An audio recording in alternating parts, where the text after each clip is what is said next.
Okay, good morning to my students who are enrolled in the subject Organization and Management. So for today, we will be discussing our lesson 2, which is entitled the International Business. So international business is any business that is carried out in more than one country, meaning our transaction to our customers, our transaction together with our suppliers and other contributors of our business for its success is being brought into a broader sense because we are under the international business. So in contrast with the local business, what differs in terms of these two kind of business is that in the international business, the scope or the target market becomes broader that makes the international business become a risky or more riskier rather than the local business. It says here that it maintains the fundamental management task and the business management including the financing, production, distribution of products and services do not change. So regardless of the international business, regardless whether it is international or whether it is a local business, all of these areas are being supervised by the supervisor or the manager are almost the same. Only is that it creates a more task in the context of the international business because it covers a broader target market which make it more risky rather than the local business. The basic management functions such as the planning, the organizing, the leading, and the controlling are same whether a company operates domestically or internationally. So regardless whether it is a international business or local business, all of these management functions that is being proposed by the different gurus or by the different proponents are still applied regardless of the type of the business. However, the managers will experience greater difficulties and risk when performing these management functions on the international scale since it covers a broader target market. So the next would be the key points to the international business. First would be the outsourcing. Global outsourcing, sometimes called outsourcing or global sourcing, which means engaging in the international division of labor so that the manufacturing can be done in a countries with the cheapest sources and labor of supply.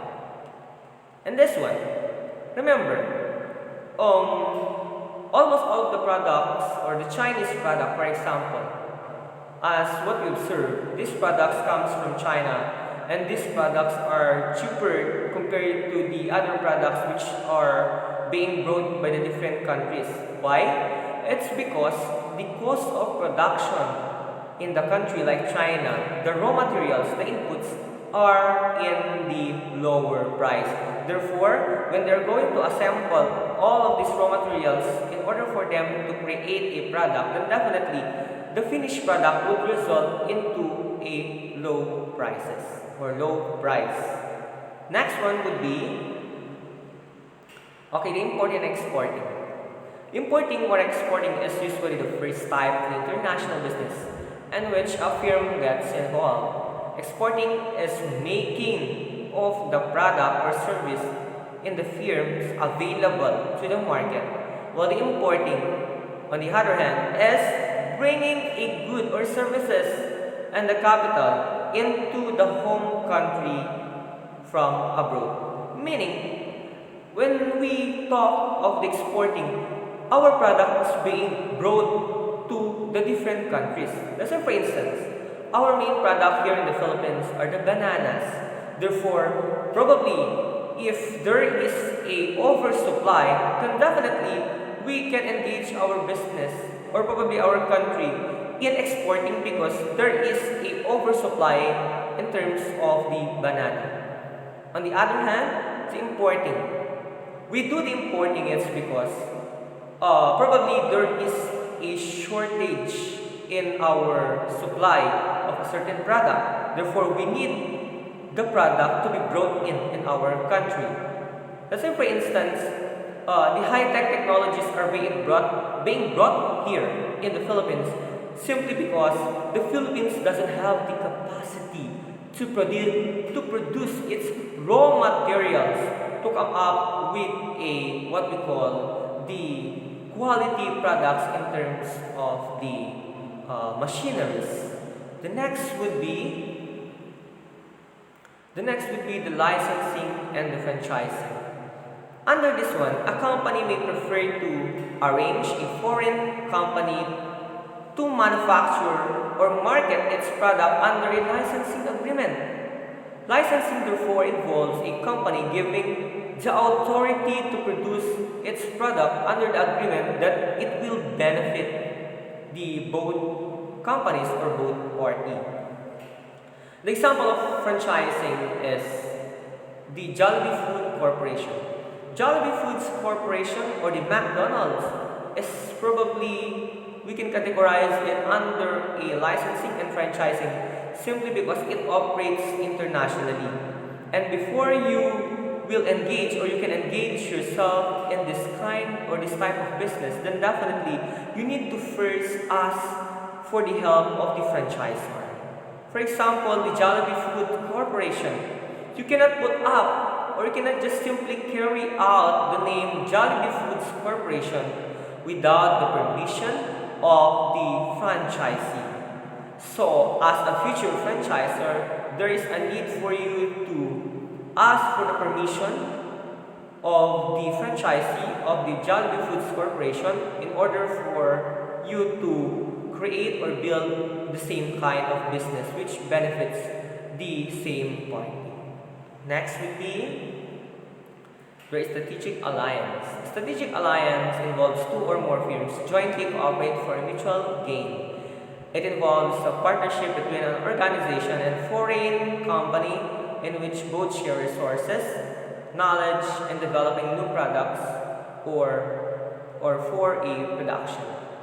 So in this type of business, it is a combination of a local business and international business, wherein it is a good idea that we are going to form this kind of business. It's simply because in the conduct of the international business and the conduct of the local business, this kind of business can give a benefit to both party. It's simply because you target a slower or narrower market and the other one targets also the wider market, meaning there is already a concentration from a diverse or meaning a different kind of market, but they are working in collaboration to each other to contribute probably to a more fun and of course to the purpose of the business. The next would be the joint venture. It is a specific type of a strategic alliance, meaning it is under the strategic alliance in which partners agree to form a separate, independent organization for some business purpose. In other words, this kind of joint ventures occurs when two existing companies collaborate to a third company. Okay, for example, this kind of a joint venture is you have already an existing business, and the other party that you will be also dealing with your business also have this type, or probably you have a separate kind of business. So you have there are two kind of business which is being merged into one to form another kind of business. So kung business niya is focused on the food and my business focus on the hardware, then definitely we have different ideas or context when we are going to form new business. So probably we can form a new business which involves the probably a computer shop. So it doesn't necessary that if you're going to merge into one business, then definitely we are going to form a business which emanates from these two kind of business.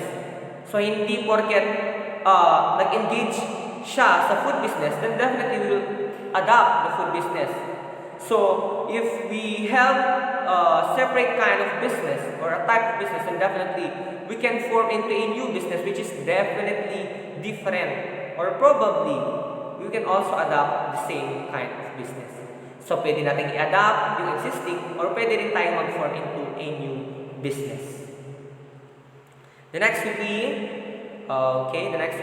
the wholly owned affiliates or build or buy. So, it is estimated that 1/3 of the multinational companies enter for a foreign market through a wholly owned affiliates, which is 100% owned by the parent company that formed it. For example, the Honda Motors. Okay, the Honda Motors or some other companies doesn't, of course, they are manufacturing their products to the other company, but they are selling their products to the other company. So this is what we call the wholly owned affiliates, wherein we are not producing our products to our own country. We are producing our products to the other country, but then again, we can sell the product to the other countries. Or another one, we are producing our product inside our country, but we can offer this product that we produce inside our country to the different countries. So it has something to do with the exporting. Okay, so that is our discussion for the lesson 2, which is the international business. So stay tuned for our discussion in our lesson 3. Thank you so much for listening.